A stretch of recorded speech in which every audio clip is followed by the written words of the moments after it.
Greetings, saints, greetings wherever you are, in the wonderful name of our Lord Jesus Christ.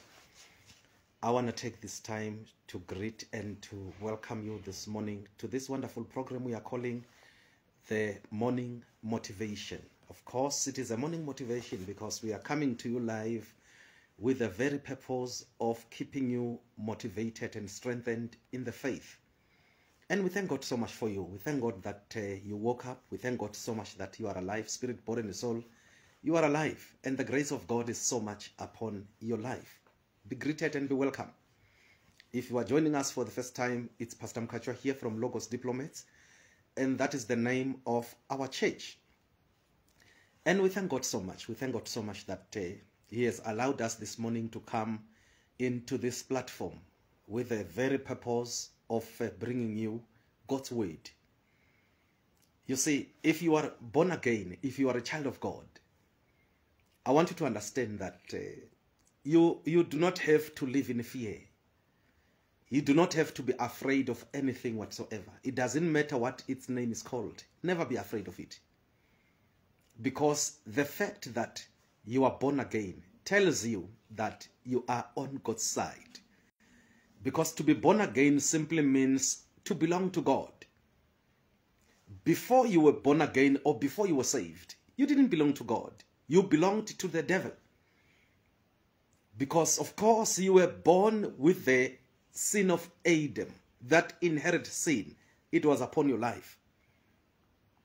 But after your salvation, after you decided to receive Jesus as Lord and Savior of your life, you were saved. In other words, you were born again. And now that you are born again, now that you are a child of God, understand that you have Jesus living in the inside of you. Are you hearing me? You have Jesus now living in the inside of you.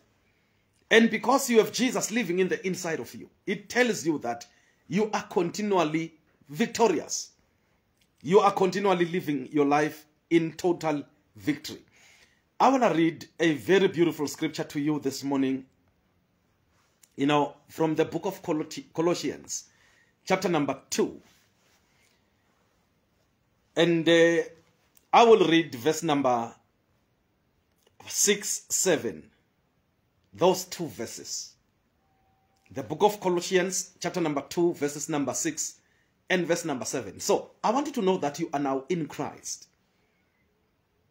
As long as you are born again, you are a child of God, I want you to know that now you are in Christ. And Christ, of course, He is in you.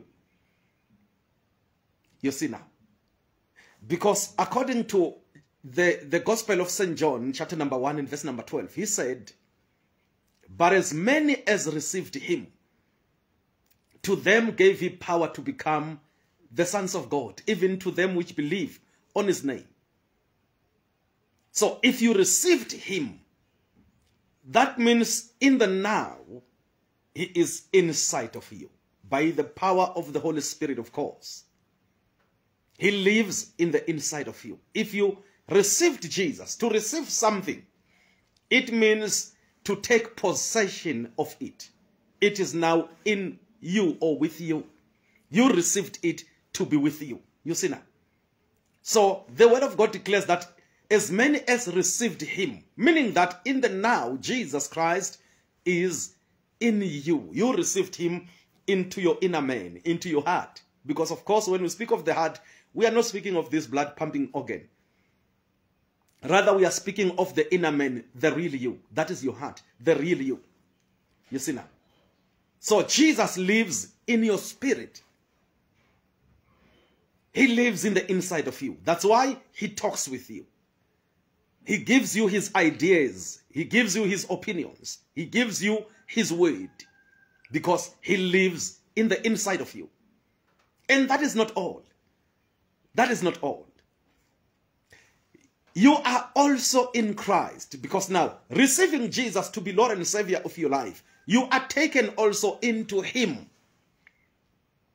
That's why in the second book of Corinthians, 2 Corinthians 5 and verse number 17, the word of God said, "If any man be in Christ, he is a new creature."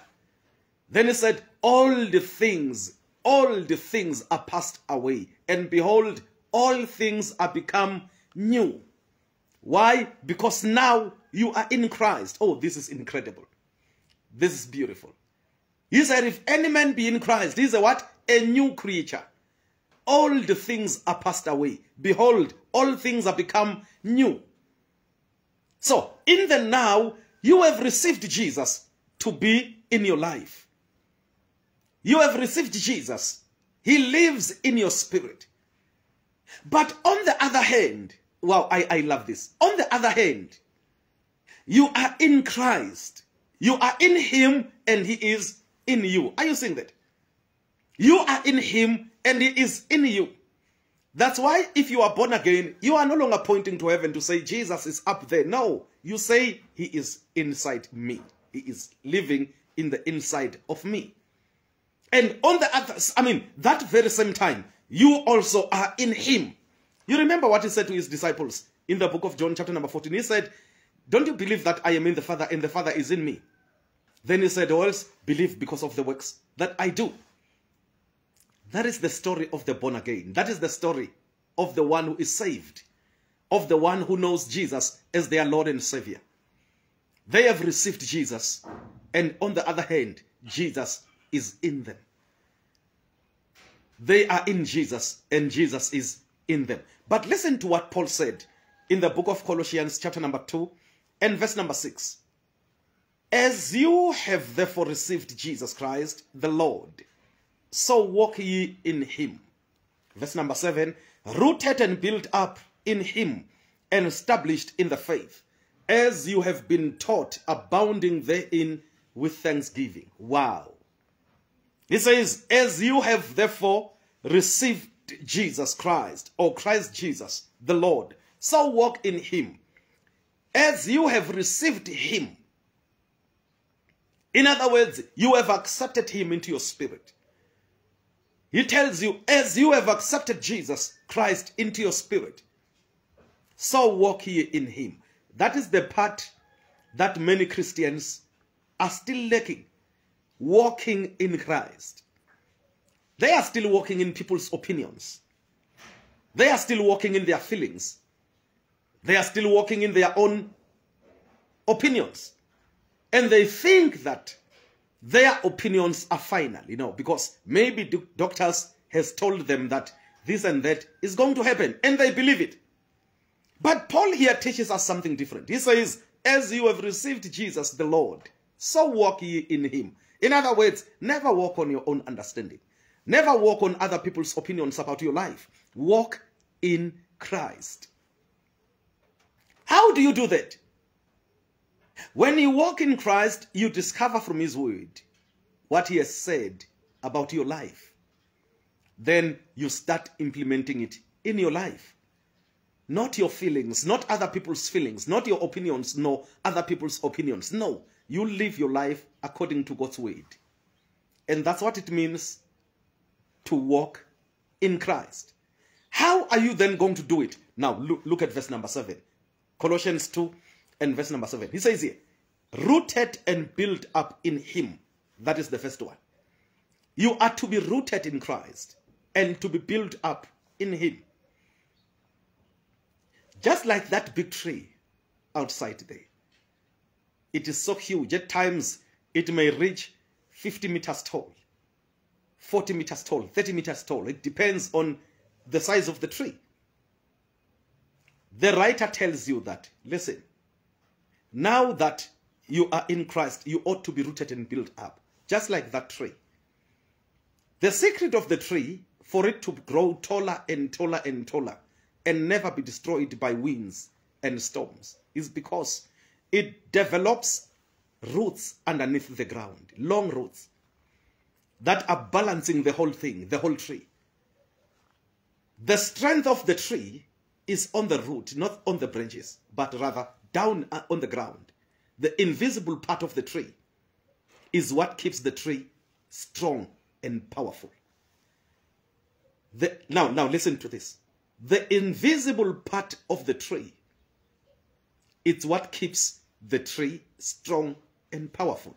What is the invisible part of it? The roots in the ground.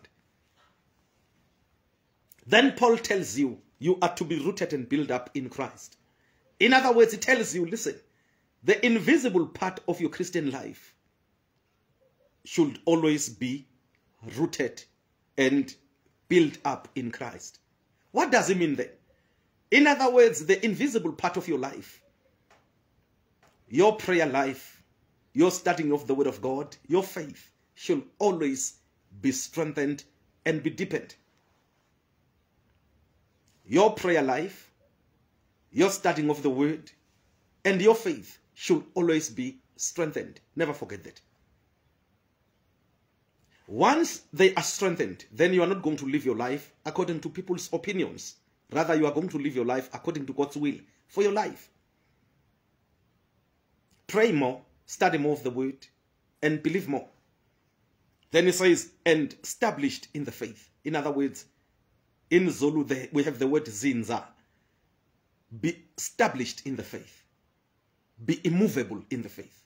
That's what it means. Be immovable in the faith. Be immovable in the faith. At all the times, be immovable in the faith. As you have been taught, abounding therein with thanksgiving. Be immovable in the faith. Never allow everything to move you. Stand strong.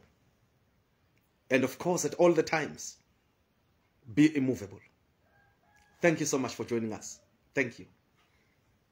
As we are starting this day, it is the last day of the month, of course.